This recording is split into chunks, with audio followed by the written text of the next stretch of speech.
Hey guys, what's happening? Max Forte sharing the passion with you guys today. Today I'm going to be giving you guys a two-for type of thing, a 2-for-1. It's going to be a meet the house / my scent of the day and review in the house of Panah or Panah. I don't know if you guys have heard of this house before, but keep it right there. It's coming up right now.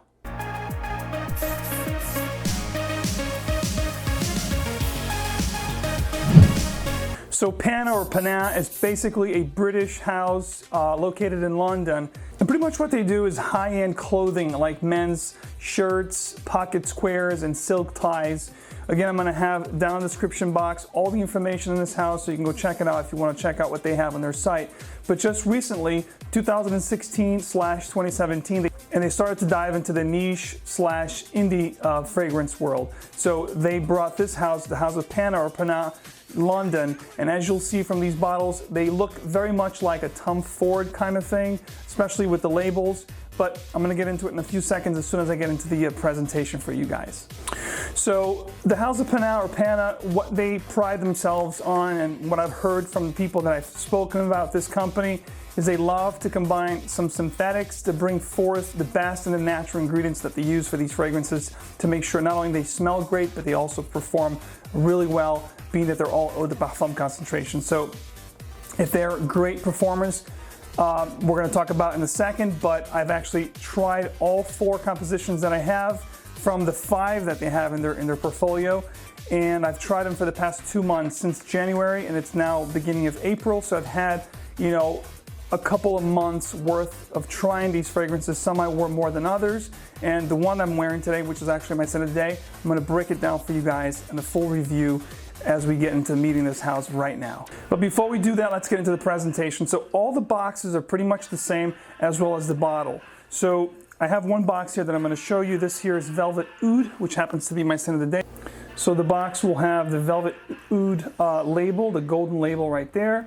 And then you have all the information here in the back, talking about ingredients, location, barcode, batch code, all the good stuff. Right over here also it says Artisan Parfums, really nice. The closure of the box is actually magnetic. And as you open the box, you have this beautiful plush-like material. It's actually cardboard where the fragrance sits perfectly in. And then it comes with a card that tells you about the notes in the fragrance, and also a little more information about the company as well as their website.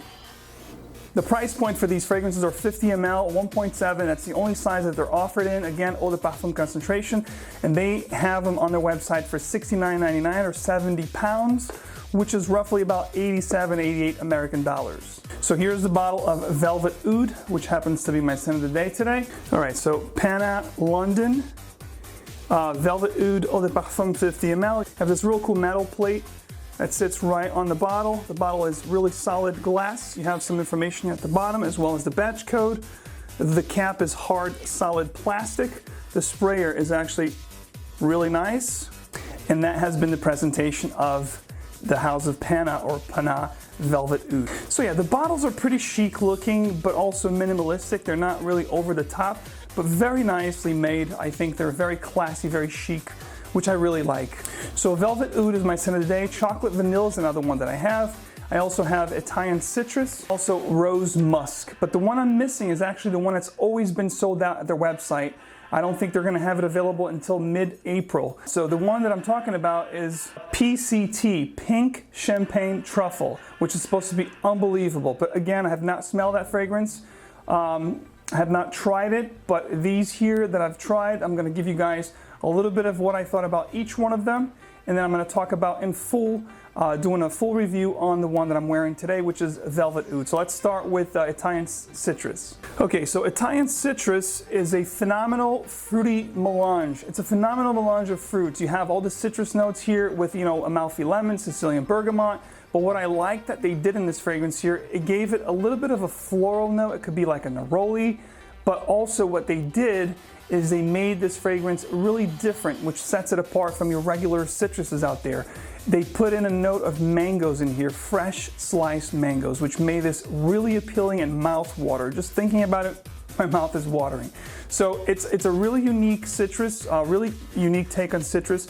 I really enjoy Italian citrus, and I can't wait for the spring to get warmer out there for me to rock this scent. I think it's phenomenal and very evoking of the warm weather, the tropical weather. You know, if you're going into like a tropical location, this will be perfect. Like I said, it's a fruity floral with a little bit of woody backbone. It also has sandalwood and vetiver. Really amazing. One of my favorites from the 4 that I've tried, but again, it is more geared toward the warm weather. So I'm refraining from wearing this right now because it is really cold still here in the East Coast. You know, it's getting between the mid 50s to the low 30s in the evening time, but it's still not really warm yet to give this one a shot, but really, really nice. Next one we're gonna talk about is chocolate vanilla. Now, chocolate vanilla is, as the name implies, it's a phenomenal combination of chocolate and vanilla, but it has the note of coconut here, which again gives us a little bit of a tropical vibe to it. Think of, if you like chocolates, if you like Almond Joy, think about Almond Joy. It gives it a little nutty, you know, chocolatey kind of feel to it. Really, really nice. You know, I think it has rose in it as well. Very beautiful. Some of these fragrances are a little bit more, in my opinion, for my taste, more geared toward feminine. They're a little bit more on the feminine side of things. But chocolate vanilla is very much a perfect gourmand.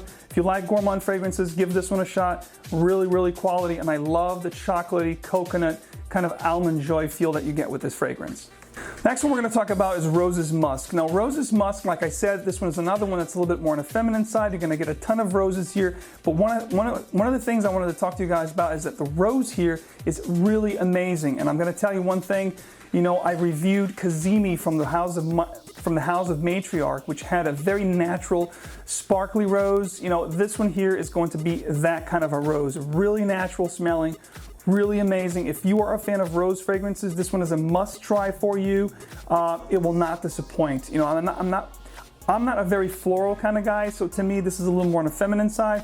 But nevertheless, you know, Rose's Musk, my wife really enjoyed this. It's a phenomenal rose and musky fragrance that is it's just very aromatic, very rich, and very sensuous rose right here. Roses and musk, give it a shot. If you love roses, this is a must. And before I get into the full review of Velvet Oud that we're gonna talk about right now, I'm gonna tell you that I tested all of these fragrances and all of them gave me an average of about 5 hours longevity. The ones that I talked about prior to Velvet Oud that I'm gonna talk about right this second. Those 3 gave me about 5 hours or so when it came to longevity. Projection about 1.5 hours, and sillage was actually pretty nice on those fragrances. You know, about an arm's length, really good scent bubble. The citrus one was a little bit weaker, but the other ones was actually pretty nice. But let's talk about Velvet Oud here. Now, Velvet Oud, I actually got 6 to 7 hours. It was my scent of the day today. Actually, in the past couple of days, it's been my scent of the day. And I'm really, really enjoying this fragrance. I think that it's definitely my favorite from the 4 that I've tried. This is an oriental amber type scent. It has damask rose, it has ambergris, it has patchouli, and it also has oud. But the oud here is one of those very creamy, very wearable, and very pleasant ouds. You know, think of royal oud. Now, when I mention these fragrances, it doesn't mean that they're going to smell exactly like those fragrances, but they're in the same genre. They're going to give you that wearability of oud that's going to be very, easy to wear and easy to please. You can actually wear this as a signature scent. You can actually wear this as a work scent that I have worn for the past 2 days, and I've actually gotten really good compliments with this fragrance. You're going to get a slightly powdery and musty feel with this one, but not really too much. It's really, really well balanced, this fragrance. It's opulent and thick without being overbearing and too powerful. So like I said, you can actually wear this as a signature scent or as a work scent. You can even wear this all year round because the oud here is very tamed and the composition is very well balanced. If you're a guy, think of a really well tailored suit. If you're a gal, think of a nice dress that just fits you perfectly and very smooth. This is the kind of scent this is right here.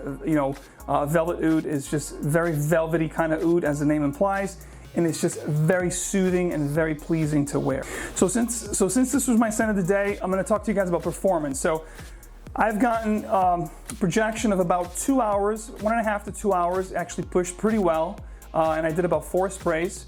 Longevity, I got 6 to 7 hour mark. Then it started to really get close to the skin and hard to detect it. But throughout the day, I was getting whiffs of it. The sillage was really nice, about an arm's length, and the scent bubble around me was really, really good. I was emanating whiffs of this fragrance throughout the day, and people were actually catching whiffs of it and giving me compliments, asking me what I was wearing. For the past 2.5 months that I've wore these fragrances, Velvet Oud was the one that garnered me the most compliments. So You know, it's one of those things, this is the one that I had the most affinity with from these, and this is the one that I actually gravitated the most towards, and I wore it more dressier occasions, so this here is definitely the winner of the 4. So my final thoughts on the House of Panah or Panah, I think they're doing a really good job. You know, these fragrances are only offered in 50 ml. They only have 5 fragrances right now in their portfolio. They're quite nice, they're very pleasant. A couple of them, like I said, are a little bit more leaning toward the feminine side of things, but Italian citrus as well as velvet oud are very unisex, and I think anyone can rock them very well. So I think it's quality. You know, eau de parfum, you're gonna get 6 to 7 hours for the better performing ones and about 4 to 5 for the least performing ones. So all in all, you know, with the price of, you know, 70 pounds, not too bad, but I'm gonna give you guys a coupon code if you wanna try this house. I'm gonna have also the link down in the description box so you guys can check out their website, you know, look at the clothing that they have, and if you wanna check the fragrances out, I'm gonna give you 10% off with code FRAG10. So give it a shot. If you have tried this house in the past, if you know anything about Panah or Panah, if you have tried any of those fragrances, let me know if you like it, love it, or hate them. Please comment down below. Let's start a little conversation. It's always good to read what you guys have to say. And just one last thing, even though this fragrance is based out of England, they do have hub locations here in the US, so they do ship worldwide. So don't be bashful to check them out if you're in the US and you think they can't ship it here. They will ship it here. That's how I got my 4 bottles from them. That's all I have for you guys today. Keep it tuned in for a lot more great fragrant content coming your way. In the meantime, keep sharing the passion, keep on spraying, and of course, stay fragrant. I'll talk to you guys later.